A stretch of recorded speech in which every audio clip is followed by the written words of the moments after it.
Students, welcome to English grammar paradise institution. আজ তোমাদের মাধ্যমিক টেস্ট পেপার এবিটিএ 2024 এবং 25 এর যে পেপারটা রয়েছে তার পেজ নাম্বার 235 এর ইংলিশের গ্রামারটা তোমাদের সামনে সলভ করে দেখাবো। চলো দেখছি। আ পেডেস্ট্রিয়ান ইনজিওর্ড, ওয়ার ইনজিওর্ড। তাহলে একটা পথচারী, পেডেস্ট্রিয়ান মানে একটা পথচারী, ওয়াজ ইনজিওর্ড আহত হয়েছিল, ওয়াজ ইনজিওর্ড। একটা পথচারী বলেছে তাই আমরা ওয়াজ করেছি। when যখন একটা minibus was hitting him from behind, তাকে পেছন দিক থেকে আঘাত করেছিল। নিশ্চয়ই এটা পাস্ট ইনডিফিনাইট টেন্সে রয়েছে, তাহলে হিট আঘাত করেছিল। he was taken to a nearby hospital, তাকে নিয়ে যাওয়া হয়েছিল কোথায়? সামনের একটা হসপিটালে নিয়ে যাওয়া হয়েছিল। দ্যাট ইজ ইন প্যাসিভ ভয়েসে রয়েছে। তাহলে দেখো, তাহলে was taken, তাকে নিয়ে যাওয়া হয়েছিল সামনের একটা হসপিটাল। নেক্সটটা দেখো তোমাদের, যেটা আর্টিকেল প্রিপোজিশন ছিল। Florence nightingale came dash a noble family, তিনি একটা নোবেল ফ্যামিলিতে জন্মেছিলেন।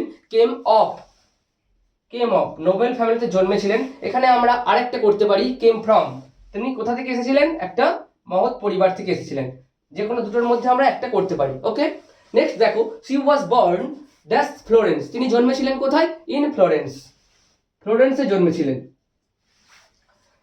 when যখন king George IV was the ruler of England, যখন কিং জর্জ IV ইংল্যান্ডের শাসনকর্তা ছিলেন, was the ruler. Okay, so নেক্সটটা দেখো তোমাদের, do as directed change the voice ছিল। ডিড ইউ ডু ইট, তুমি কি এটা করেছিলে? এখানে অবজেক্ট কোনটা? ইট। আর এটা দেখতে পাচ্ছ পাস্ট ইনডিফিনাইট টেন্সে রয়েছে, তাহলে এখানে হেল্পিং ভার্ব কি হবে? ওয়াজ ওয়্যার। তাহলে ইটের সঙ্গে কি বসে? ওয়াজ ইট।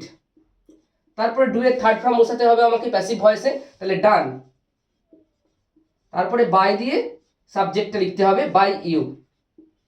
কোশ্চেন মার্কটা ইউ হ্যাভ টু গিভ, দিতেই হবে তোমাকে, বুঝেছো?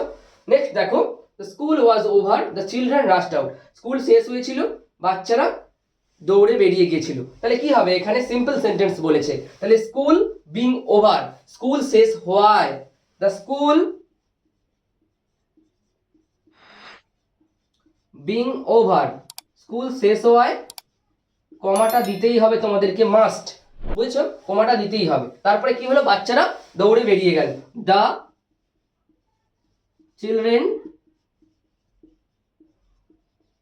রাশড আউট। ওকে, নেক্সট দেখো তোমাদের ছিল change the narration. The police officer said did you meet your brother this month, এটা দেখো ইন্টারোগেটিভ সেন্টেন্সে রয়েছে, তাহলে এখানে সেড থাকলে কি করব? আস্কড। তাহলে the police officer asked, police officer asked. এবার এখানে কনজাংশন বা লিঙ্কারটা কি হবে? ইফ, তাই তো? ইফ। তারপরে আমরা সাবজেক্টে দেখব, ইউ কাকে বোঝাচ্ছে? পুলিশ অফিসার আমাকে বলেছিল, তাহলে আই। ওকে, আই করব। যখন এখানে কেউ থাকবে না তখন আমরা আই করব, আমাকে বলেছিল, আই। ইউ থেকে আই হলো। এবার ডিড মিট পাস্ট টেন্সে রয়েছে। আমি কি বলেছিলাম? রিপোর্টিং ভার্ব পাস্টে হলে রিপোর্টেড স্পিচও পাস্টে হয়। তাহলে এখানে ডিড মিট পাস্ট টেন্সে রয়েছে, তাহলে এটা পাস্ট পারফেক্ট হয়ে যাবে। তাহলে আই হ্যাড মেট। ওকে, মিটের থার্ড ফর্ম বসাতে হবে, যেহেতু হ্যাড বসেছি, past perfect tense. Your brother, তাহলে মাই ব্রাদার। দিস থাকলে দ্যাট হয়ে যায়, আমরা জানি ইনডাইরেক্টে, দ্যাট মান্থ। ওকে, তো নেক্সটটা দেখো তোমাদের ফ্রেজাল ভার্ব ছিল কম্পোস্ট মানে কি? রচনা করা হয়েছিল, তাই তো? এখানে দেখো কম্পোস্ট মানে পুট ডাউন, তাই তো? তাহলে পাস্ট টেন্সে রয়েছে, দেখতে পাচ্ছ, পুট ডাউন। ওকে, মেট মানে সাক্ষাৎ করেছিল, এটা দেখো পাস্ট টেন্সে রয়েছে, তাহলে কি হবে? কাম অ্যাক্রস, সাক্ষাৎ করেছিল, তাহলে কেম অ্যাক্রস।